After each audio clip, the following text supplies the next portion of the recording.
तंत्र की जो छवि है वो बहुत ज़्यादा नकारात्मक है। तंत्र पे 90 से ज़्यादा ग्रंथ है। तांत्रिक हूँ, मैं काले वस्त्र पहन लिए, मैंने जटाएं बना ली तो मैं तांत्रिक हूँ, ऐसा नहीं। तंत्र में दो मान लो पार्ट, अगम और निगम। देवी माँ भगवान से प्रश्न करती है, उसे अगम बोलेंगे। देवियों की साधना करनी है, लक्ष्मी तंत्र, राधा तंत्र। तो तंत्र के साथ लोग आत्माओं को बहुत जोड़ते हैं। तांत्रिक जो होगा वो आत्मा को बांध देगा। भले ही वो आत्मा होगी लेकिन वो थोड़े टाइम उस जगह भटकेगी जिस जगह आपकी इच्छा रह गई। जगन्नाथ जो पूरी मंदिर है वो अपने आप में एक रहस्यमय मंदिर है और इस रहस्य पे कई वैज्ञानिक शोध कर चुके हैं। तो नीचे से आग लगेगी तो पहला कौन सा घड़ा जलेगा या पकेगा? नीचे वाला ना।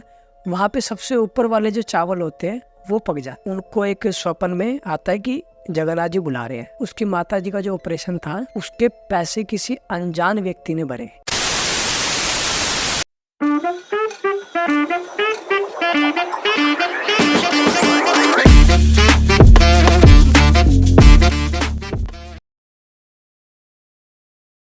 नमस्कार, स्वागत है आप सबका मिस्टिकल टॉक्स के एक और नए एपिसोड में। और मैं आशा करता हूँ आप सब बहुत ही अच्छे होंगे। और आज का जो एपिसोड है एक बार फिर से अध्यात्म से जुड़ा है और अध्यात्म के विषय में बहुत ज़्यादा गंभीर बातें होने वाली हैं। तो ज़्यादा समय न बर्बाद करते हुए आज के जो हमारे गेस्ट हैं उनका मैं स्वागत करना चाहूँगा। आदित्य जी, बहुत बहुत स्वागत है आपका हमारे शो में। धन्यवाद, बहुत धन्यवाद। तो मैं पहले बता देना चाहूँगा कि आदित्य जी जो है वो शंकराचार्य जी की सेना आदित्य वाहिनी में उत्तराखंड प्रचार प्रमुख के रूप में अपना दायित्व निभा रहे हैं। धन्यवाद। और बहुत ही बढ़िया रूप से समाज को सुधारने का काम कर रहे हैं। तो आज इस पॉडकास्ट के जरिए भी हमारा मोटिव ये है कि हम समाज तक कुछ ऐसी बातें पहुंचा पाए जो समाज सुधारने के काम है। जी बिल्कुल बिल्कुल। तो आदित्य जी, पहले तो क्या चल रहा है जीवन में? बढ़िया चल रहा है जी। बस अध्ययन, कुछ सीखने की लालसा की एक नई चीज़ सीख पाए हम समाज के सुधारने के रूप में, अपनी संस्कृति को बचाने के रूप में, प्रचार के रूप में। संस्कृति का प्रचार हम उस स्तर पे कर पाए कि जो आज हमारी युवा पीढ़ी है वो संस्कृति से जुड़ी रहे, समष्टि से जुड़ी रहे, है ना।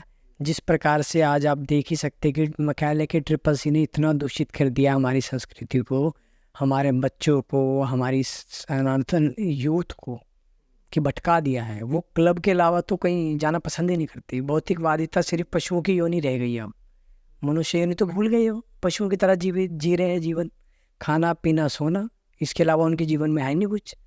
और असली जो हमारा जीवन था वो वैचारिक रूप से, बौद्धिक रूप से, है ना, आचार्यों की परंपरा में, गुरु परंपरा में रहना, उनका सम्मान करना, है ना, वो चीज़ तो हम भूल ही गए। सनातन पद्धति जो थी वो भूल ही गए। जैसे आपने जिक्र किया मैकाले का CCC, इसके बारे में थोड़ा।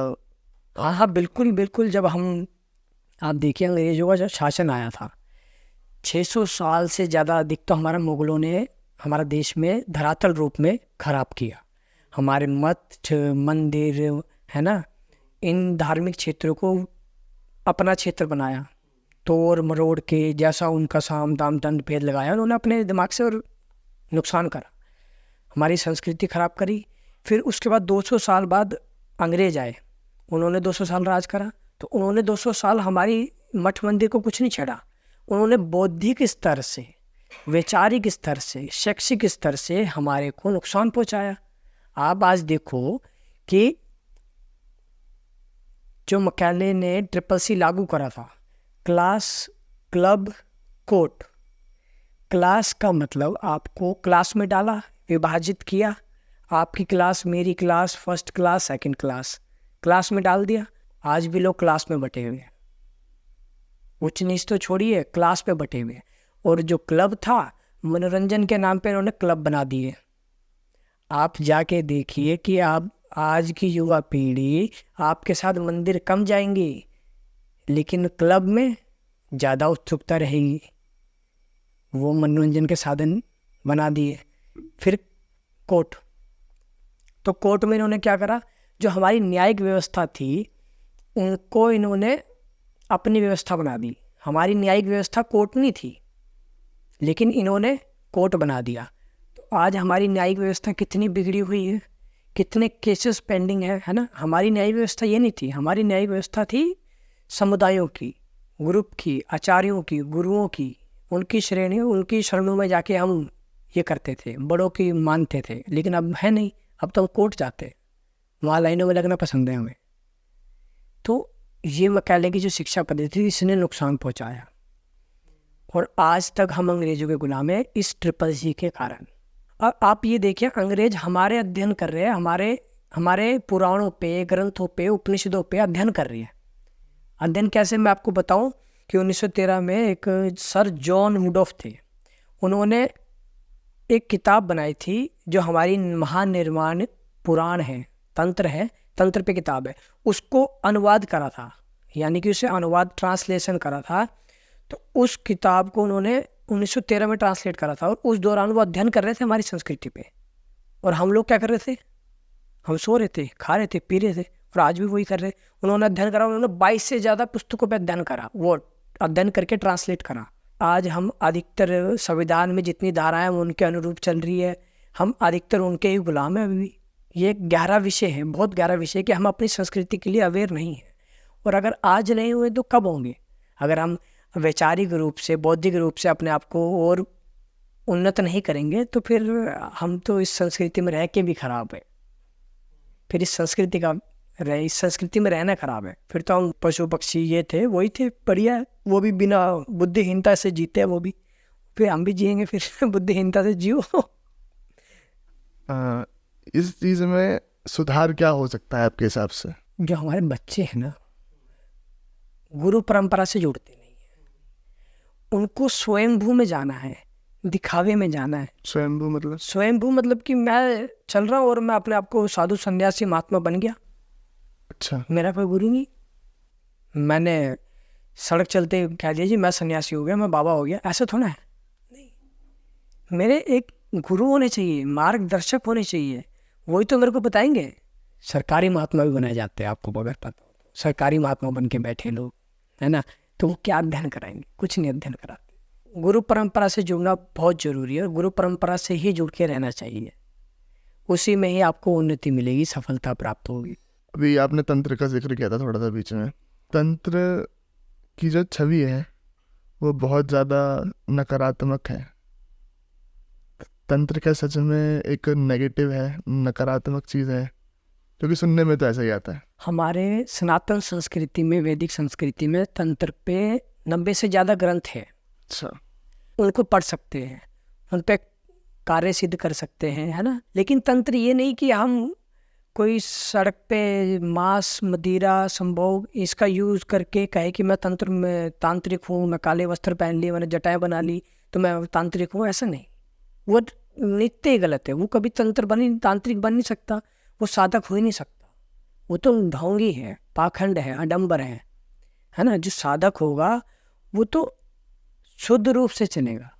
तो तंत्र सच में नकारात्मक ही है या तंत्र सकारात्मक प्रभाव भी देता है? तंत्र का मतलब है ऊर्जा की मुक्ति। अच्छा, जो हमारे पास जो ऊर्जा है ना, उसकी मुक्ति मतलब खत्म नहीं, उसको सही जगह पे लगाना। तंत्र में दो मान लो पार्ट, अगम और निगम, है ना। दो चीजें होगी मोटी मोटी, जो पौराणिक मान्यता के आधार पर होती है और जो कुछ हमने छोटा मोटा ज्ञान लिया है गुरु जी से।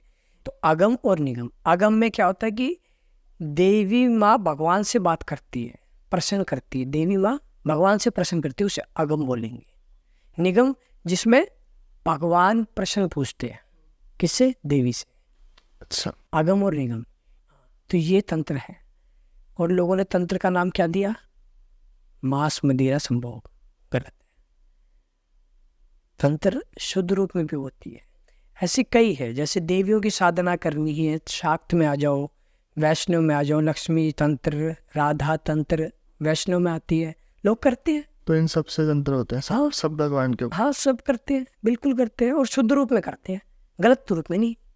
कि अगर आपको कोई कहे कि शमशान में बैठ के तंत्र होगा, नहीं, तंत्र कहीं भी हो सकता है। देखो, मंत्रों का खेल है, आप जितने अच्छे से उच्चारण करेंगे, जितने आप अच्छे से प्रक्रिया मतलब उससे निभाएंगे प्रक्रिया को, तो आपका जरूर फलित होगा, भगवान जरूर सुनते हैं, है ना। ये आत्मीय संयोग होता है, ये कोई भौतिक संयोग नहीं है कि हमने चाहा कि तंत्र करेंगे तो हो जाएगा, आज मैं करने बैठ जाऊँ हो जाएगा, नहीं, बिल्कुल नहीं होगा।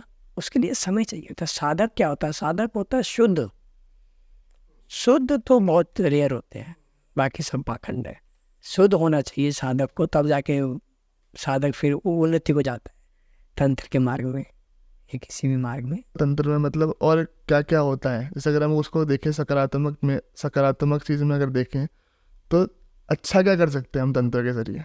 कोई बेचारा परेशान है ना, कई होते हैं ऐसे, मैंने भी सामने ही देखे कि मंदिर गुरुद्वारे और सिद्ध स्थानों में देखे कि लोग तड़फते हैं, परेशान होते हैं ऊपरी बाधाओं से, इससे उससे, है ना। तो ये कहीं ना कहीं परेशान होते हैं, तो वो बेचारे कहाँ जाएंगे? उन बेचारों की सहयोग करके हम उनको संतुष्टि दे सकते हैं। ऐसे मेरे पास मैंने कई स्थानों में देखा है कि लोग वहाँ जाते हैं आते हैं तो बस ध्यान मात्र से वो मुक्ति को प्रदान हो जाते हैं। जो भी लोग कहते हैं ना कि इसी को ऊपरी बाधा है, तो वो ध्यान मात्र से, वहाँ मात्र बैठने से, उस स्थान पे बैठने से आपकी वो मुक्ति हो जाती है जो ऊपरी चीज़ होती है। तो आप अच्छे काम भी कर सकते हो, दुनिया कर रही है। आप अपने आसपास देखेंगे, मैं आपको बताऊंगा वीडियो के कट में कि ऐसे कई स्थान है हमारे आसपास ही कि वहाँ पे जाएंगे, आप रेगुलर जाएंगे तो आपके बिल्कुल ये जो ऊपरी बाधाएं होती है, हवाएं होती है ना, नेगेटिव एनर्जी से बोलते हैं हम, नकारात्मक ऊर्जा, वो हट जाती है। तो तंत्र के साथ लोग आत्माओं को बहुत जोड़ते हैं कि तांत्रिक जो होगा वो आत्मा को बांध देगा या आत्माओं के साथ, मतलब बहुत आप समझ रहे हो मैं बोलना क्या चाह रहा हूँ। बहुत सुनने हैं ऐसी चीज़ें, हमने बचपन से सुनते हैं। देखिए, सकारात्मक और नकारात्मक, है ना। अगर आप अपने मन को कमज़ोर रखेंगे, है ना, और किसी इच्छावश आपकी कोई इच्छा मन में रह गई और आपकी मृत्यु हो गई, तो वो आत्मा, भले ही वो आत्मा होगी, लेकिन वो थोड़े टाइम उस जगह भटकेगी जिस जगह आपकी इच्छा रह गई है। आपके मन में इच्छा थी लेकिन आपकी पूर्ति नहीं हुई इच्छा और वो आपका शरीर छोड़ गया, तो वो कुछ टाइम भटकेगी। तो कुछ लोग जो शरारती तत्व होते हैं, है ना, तो वो प्रयोग करते हैं कि आज ये प्रयोग करेंगे, आज वो, कई लोग होते हैं तंत्र में, तो वो प्रयोग करते करते उस चीज़ को कैच कर लेते हैं या फिर पकड़ लेते हैं, तो उससे वो अपने कार्य सिद्ध करवाते हैं। तो ये चीज़ें जो होती है जैसे आत्माएं वगैरह जो होती हैं, जैसे हम सुनते हैं कि, तो ये चीज़ें सही है कि तांत्रिक बांधते हैं इनको? आपको बता रहे कि लोगों ने एक अलग रूप दे दिया इसे। हमारे यहाँ पे निदान तो मिलेगा शास्त्रों में, हर एक चीज़ का निदान मतलब आपको इलाज तो ज़रूर मिलेगा, लेकिन उस इलाज को आपने कैसे किया गया है वो आपके ऊपर निर्भर है। आपने सीधी उंगली से घी निकाला है, टेढ़ी उंगली से घी निकाला, वो आपके ऊपर है। तो इसी तरह से हमारे तंत्र में सब कुछ है, हमारे शास्त्रों में सब कुछ है, लेकिन आपने उसको किस तरह से यूज़ करा वो ज़्यादा है। आपने उसको मुक्ति दी, है ना, या तो आपने उस विशेष चीज़ को जो नेगेटिव एनर्जी है उसको आपने या तो मुक्ति दी, या तो आपने उसको अपने पास लाके बांध दिया। बांधने का मीन्स आपने उसको यूज़ करोगे, आपने उसको पकड़ लिया, यूज़ करोगे आप, तो वो चीज़ नहीं होनी चाहिए। मुक्ति दे रहे हो तो आपका वही काम, आपकी जो आपने थोड़ी देर पहले बात कही कि आप क्या अच्छा कर सकते हो तो अच्छा कर दो, आप मुक्ति दे दो उसे, अच्छी बात है, तो मुक्ति दे दो। वो जो बांधने वाली बात है वो गलत लोग करते हैं और फिर उनके साथ गलत भी होता है। भगवान तो देखो, कर्मों का तो विधान हर जगह है, जैसे कर्म वैसे फल, वो तो है ही। तो वो बांधने वाले काम गलत है, होते हैं, बिल्कुल होते हैं। ये 80-180 का खेल मान लो या 170 का खेल मान लो, ये होते हैं बिल्कुल। ऐसा भी आपने कर्म का जिक्र किया है, तो मेरे दिमाग में ऐसा है कि कर्म हो, मतलब जैसे हम बोलते हैं कि कर्म आप जैसे करोगे वैसे आपके पास फिर लौट के आएगा, आपको वो कर्म भोगने पड़ेंगे। अच्छा करोगे तो अच्छा मिलेगा, बुरा करोगे तो ये जो पूरी एक क्या कहेंगे, पूरी जो चीज़ है, ये काम कैसे करती है, कर्म काम कैसे करते हैं? ये कर्म आप गीता में उल्लेख है, वैदिक रूप से कर्म, अगर आज हम किसी के साथ गलत कर रहे हैं तो वो हमारे ही जीवन में, इसी जीवन में हमारे सामने जरूर आता है, चाहे इतना सा है, आएगा जरूर। तो गलत तो गलत है, वो निर्धारित है। कहते हैं ना, छल कपट रहित जीवन जीना हर किसी की बात नहीं है। आपकी बात, सकारात्मक जीवन तभी जी पाएगा जब वो छल कपट रहित जीवन जिएगा, और छल कपट के साथ जीवन जिएगा तो वो नेगेटिव जिएगा, पूरा नेगेटिव जिएगा, और लाइफ में उसके भी आगे नेगेटिविटी आएगी, पॉजिटिविटी तो आएगी नहीं, आएगी तो 1% आएगी। वो पिछले कर्म का जो पिछले जीवन का प्रारब्ध होगा वो आ जाएगा उसके पास, थोड़ा बहुत मिलेगा इसी जीवन में, उस जीवन में मिलेगा तो कुछ अच्छे फल मिलेंगे आपको। अगर आपने इस जन्म गलत करा है तो इस जन्म के गलत के तो इस जन्म ही मिलेगा। अगर आप किसी कारणवश एक्सीडेंटल में चले गए तो वो आपकी गलती नहीं है। अगला जो जीवन आएगा ना आपका, उसमें जुड़ जाएंगे वो आपके पाप कर्म पुण्य कर्म सारे। अच्छा, हाँ, पाप कर्म पुण्य कर्म तो है आपके साथ, ये तो मान्य है, मेरा अनुभव भी रहा है। मैंने बड़े बड़े 30 मार्क खाओं को जो अपने आप को मतलब अच्छे अच्छे कहलाते थे, उनको मैंने देखा है। तो जीवन यही रह जाता है, पाप पुण्य जरूर दिखेगा आपको, आपकी आंखों में दिखेगा, ये सत्य वचन है। वो है ना वे कि अवश्य में भुक्तव्यम कृतम कर्म शुभाशुभम, हाँ बिल्कुल है, ये तो बहुत बड़ी। कि कर्म भोगने पड़ेंगे और इसी जन्म में भोगने पड़ेंगे, वो कहा है ना भगवान ने। अच्छा आदित्य जी, जैसे हम देख रहे हैं कि बाहर के जो अंग्रेज हैं, फॉरेनर्स हैं, वो हमारी सभ्यता से जुड़ रहे हैं। बहुत सारी वीडियोस भी आती है सोशल मीडिया के माध्यम से कि अंग्रेज नाच रहे हैं और हमारे कल्चर को अपना रहे हैं। देखिए ये बहुत अच्छी बात है, गर्व की बात है। देखिए हम किसी को धर्म परिवर्तन नहीं करवाते, है ना, हम विचार परिवर्तन करवाते हैं, है ना, हम मानसिक रूप से बौद्धिक परिवर्तन करवाते हैं, तभी तो लोग हमारी सभ्यता को स्वीकार रहे हैं, है ना। तो हम ये कहेंगे कि जैसे आप आजकल देखते इस्कॉन, है ना, इस्कॉन एक या तो प्री प्लान्ड है ना, या तो फिर वो एक निर्धारित सीमा पे काम कर रही है। निर्धारित सीमा मतलब उसने एक ये अपना टारगेट सेट करा है और काम कर रही है। जैसे कि टारगेट सेट करा, मैंने आपको बताया अभी कुछ अंग्रेजों से जुड़े तथ्य बताए कि जिस प्रकार से अंग्रेजों ने हमारे पास कैले वाली पद्धति हो गई, फिर सर जॉर्ज वुड वाला हो गया, है ना, तो उसी प्रकार से आप इसको ले लीजिए। इसको अंग्रेज हमारे गुरु बनेंगे कभी नहीं हो सकता, है ना, उन्होंने सारी चीज़ें तो हमारे हथियार ली, है ना। तो अब अंग्रेज हमारे गुरु बनना चाह रहे, तो ये कैसे संभव होगा? ये तो हमारी मानसिकता का स्तर गिर गया, है ना, कि हम दोबारा अंग्रेजों के गुलाम बन रहे हैं। अब आप देखें ना, इस्कॉन की अधिकतर फंडिंग विदेश में होती है, इंडिया से इकट्ठा होकर बाहर ही जाती है। उसका कोई रूप है कि उसने भारत में लगाया हो? उसने या तो मंदिर बनाया अपने, या फिर इस्कॉन सेंटर बनाया अपने, या अपना व्यापार करा हो इन्होंने, है ना। हमारी ग्रंथों को, पुस्तकों, हमारी जो ग्रंथ है गीता जो हमारी ग्रंथ है, उनको वो सड़कों पे बेच रहे हैं, है ना। हमारी मालाएं, हमारे वस्त्र, है ना, सब वो बेच रहे, बिजनेस कर रहे हैं। एक तरह से हमारी पुस्तकों का बिजनेस कर रहे हैं, ग्रंथों का। हमने तो उन्हें खुले हाथ में न्योता दे दिया कि आइए और बिजनेस कीजिए, हमारे ग्रंथों का बिजनेस कर रहे हैं। कुछ समय बाद वो हमारे गुरु बनेंगे, लेकिन हमारे तो नहीं बन सकते, ये मूर्खों के गुरु बनेंगे। हमारे गुरु तो आज भी परंपरा प्राप्त है, मूर्ख के गुरु बनेंगे वो अंग्रेज। तो इस्कॉन एक प्रोपेगेंडा है। इस्कॉन के अलावा भी तो कुछ मतलब मैं कहूँगा जो कुछ सन्यासी अखाड़े हैं जिनमें हम देखते हैं कि गुरु जो है वो थोड़े से बाहर के अंग्रेज है। नहीं, बाहर आप देखिए, अधिकतर देखिए हमारे 13 अखाड़े हैं, 14 अखाड़ा भी हो गया है, तो उनमें अंग्रेज गुरु नहीं हो सकते, चेले हो सकते लेकिन गुरु नहीं हो सकते।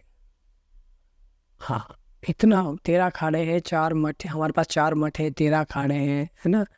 तो उनमें ऐसे नहीं है, अभी तक तो देखिए कोई अंग्रेज नहीं है।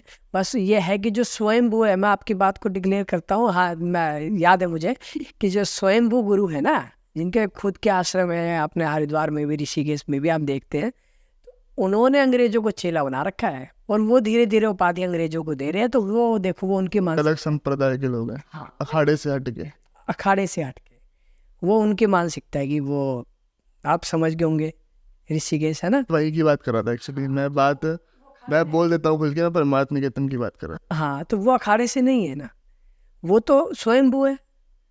भले ही वो आज गुरु के रूप में है, लेकिन उन्होंने चेला अंग्रेज बना रखा है, तो वो स्वयंभू है ना। अखाड़े से ये है कि सहयोग कर सकते हैं, जुड़ के रह सकते हैं, लेकिन उपाधि तो उनकी खुद की है ना, परमार्थ की है। बात मैं वही की कर रहा था, आप समझ गए सही। भारत को गुलाम बना ले, संस्कृति तोड़ दे, तो वो आज भी प्रयास कर रहे हैं। तो हमारे देश में ये बहुत बड़ी मूर्खता रही है कि लोग ने इस चीज़ को समझते नहीं है। संस्कृति बचेगी तो हम बहुत कुछ बचा लेंगे। बस ये है कि जो हमारे जो युवा सोए हुए है ना, भौतिक युग में जो जी रहे हैं, है ना, लक्ष्यहीन जीवन जी रहे हैं, संस्कृतिहीन जी रहे हैं, है ना जीवन, तो उनको जीवन जीने की जरूरत है संस्कृति के साथ। मैं अब थोड़ा सा ऐसा जानना चाहूँगा कि जैसे आप धार्मिक जगहों पर जाते रहते हैं, धार्मिक अनुष्ठानों में अपना भूमिका निभाते हैं, कोई ऐसा धार्मिक अनुभव जो आप किसी जगह का, किसी धार्मिक जगह का, जो आप हमें बता सकें? हाँ बिल्कुल बिल्कुल, जैसे कि आप देखिए जगन्नाथ रथ यात्रा मेरा वो सबसे स्ट्रांगली और मतलब मेरे जीवन का सबसे उत्तम, जो मेरे गुरु द्वारा मुझे एक उपहार के स्वरूप में एक यात्रा दी गई थी। तो मैं अब ये बताऊँ, मैंने गुरु जी के साथ यात्रा करी थी अपने, तो वो यात्रा मेरे जीवन की सबसे उत्तम जीवन का एक एहसास रहा कि मैं उस चीज़ को बयां भी नहीं कर सकता, क्योंकि वो एक सबसे उत्तम था, उससे बड़ी यात्रा कोई नहीं होती। और साक्षात आप जानते हैं कि जगन्नाथ जो पूरी मंदिर है वो अपने आप में एक रहस्यमय मंदिर है ना, उसमें एक मतलब कई रहस्य, एक नहीं कई रहस्य है। जैसे कि यात्रा जब शुरू होती है तो बलभद्र जी, सुभद्रा जी, है ना, और जगन्नाथ जी, 3 रथ होते हैं और तीनों रथ में भाई बहन, बीच में सुभद्रा जी, आगे जगन्नाथ जी। 3 मूर्तियाँ जो रहती हैं वो इन तीनों की रहती हैं। हाँ, बलभद्र, सुभद्रा और जगन्नाथ जी। तो ये अपना मौसी के घर जाते हैं, वहाँ पे कुछ दिन रुकते हैं, फिर उसके बाद वापस अपने स्थान पे आते हैं मंदिर में। तो ये सारी प्रक्रिया रहती है, तो इसमें लाखों का हजूम रहता है। और इसी के साथ जुड़ी है जगन्नाथ मंदिर की रहस्य वाली बात। पहला जो रहस्य आपका झंडा, ध्वज उल्टी दिशा में। हाँ, वो हवा के विपरीत दिशा में उड़ता है। और इस रहस्य पे कई वैज्ञानिक शोध कर चुके हैं, कई कंपनियां शोध कर चुकी देशों की, लेकिन कोई निर्णय नहीं निकला। और फिर आपका दूसरा जो रहस्य ये है कि वहाँ पे जो भोजन पकता है वहाँ पे 7 घड़े होते हैं। आप कभी अगर आपको मौका मिला चलिए हमारे साथ चलेंगे, तो 7 घड़े होते हैं। तो नीचे से आग लगेगी तो पहला कौन सा घड़ा जलेगा या पकेगा? नीचे वाला ना। वहाँ पे सबसे ऊपर वाले जो चावल होते हैं वो पक जाते हैं। तो मतलब वहाँ पे इतनी कृपा है। और वहाँ पे जितना भी भोज्य पदार्थ बनता है, चाहे 1,00,000 लोग हो, 2,00,000 हो, 10,00,000 हो, तो वहाँ पे जितना भोज्य पदार्थ बनेगा उतना ही लोगों को बढ़ जाएगा। चाहे कम बने ज़्यादा बने, उसकी कोई क्वांटिटी नहीं होती, लेकिन लोग जितने आएंगे सबको मिले, पूरा पड़ जाएगा। और रात को ही अपने आप सारा निपट भी जाता है, बचता नहीं है ना, खराब, कोई वेस्ट नहीं होता। वेस्ट नाम की तो कोई चीज़ नहीं, वहाँ पे सब बराबर हो जाता है। तो मतलब ये कृपा है ना, साक्षात परमात्मा की कृपा ही। वहाँ पे एक रतन भी है, रतन कमरे वाले ना, जिसे बोलते हैं खजाना। अच्छा। उसकी चाबी, उसका बहुत बड़ा रहस्य है, आज तक उसकी चाबी नहीं मिली किसी को। अच्छा। हाँ, सुनने में एक मतलब प्रचलित कथाएं हैं कि 2008 के समय एक देहरादून अपना, वहाँ से एक लड़की थी, वो बड़ी परेशान थी फैमिली से, माता जी उनके हॉस्पिटल में थे, तो वो जगन्नाथ जी गए, तो वो पहुँचने में लेट हो गई, उन्हें देर हो गई, तो वो कपाट बंद हो चुके थे, तो वो मंदिर परिसर में रुके। तो रात को ही उनको एक स्वप्न में आता है कि जगन्नाथ जी बुला रहे हैं। अच्छा। और वो मंदिर में जाते हैं, दरवाजे खुले होते हैं और उन्हें एक पीला लिफाफा मिलता है। ऐसी मान्यता का अनुसार है कि उन्हें पीला लिफाफा मिलता है और उसमें की यानी कि चाबी उसमें थी, रतन केंद्र की, जिसे खजाना बोला जाता है जगन्नाथ जी का, वहाँ की चाबी थी। वो चाहती तो वहाँ से उस चाबी से उसने कमरा खोज लिया था, वो खोज के देख ले, वो ले आती, लेकिन उसने वो कमरा खोला, देखा और बंद करा और वहीं पे रख दी चाबी मंदिर परिसर में, और वो आ गई। उसके आने के बाद उसकी माता जी का जो ऑपरेशन था, उसके पैसे किसी अनजान व्यक्ति ने भरे, और वो अनजान व्यक्ति का आज तक नहीं पता।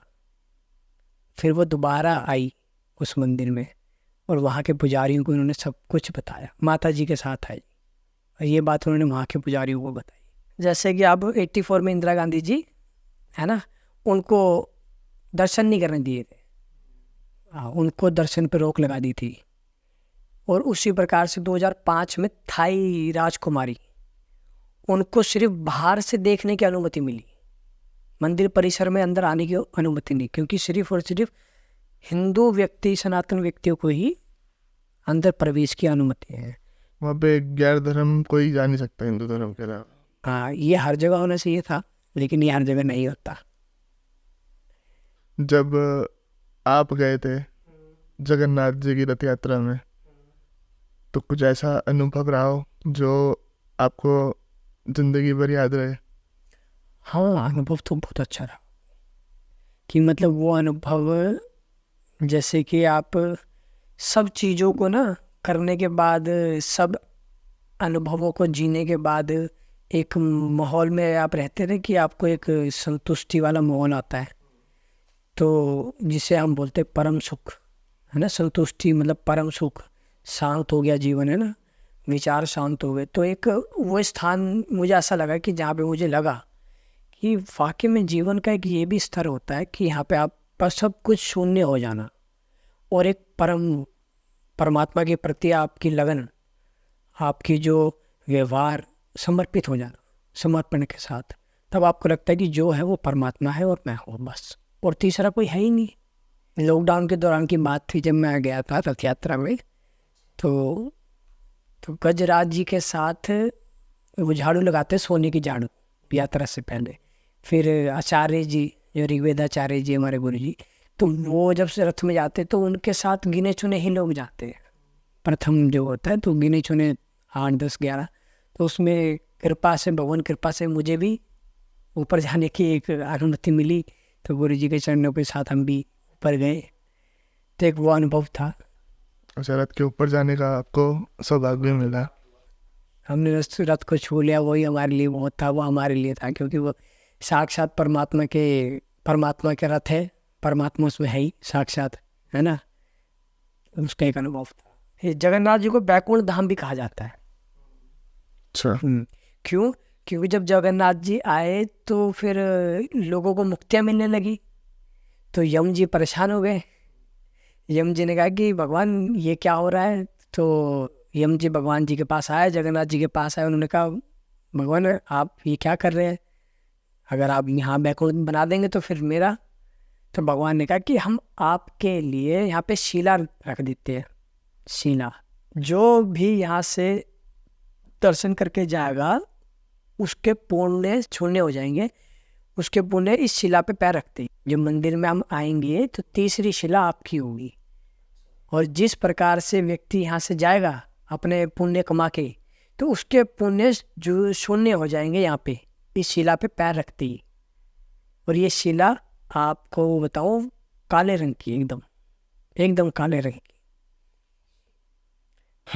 की। तो काफ़ी बढ़िया बढ़िया बातें आपने बताई जगन्नाथ जी के ऊपर भी, और भी काफ़ी सारे विषयों में, तंत्र के ऊपर। तो सबसे पहले तो आपका जो आज का आपने समय दिया है, मैं उसके लिए बहुत बहुत धन्यवाद आदित्य जी।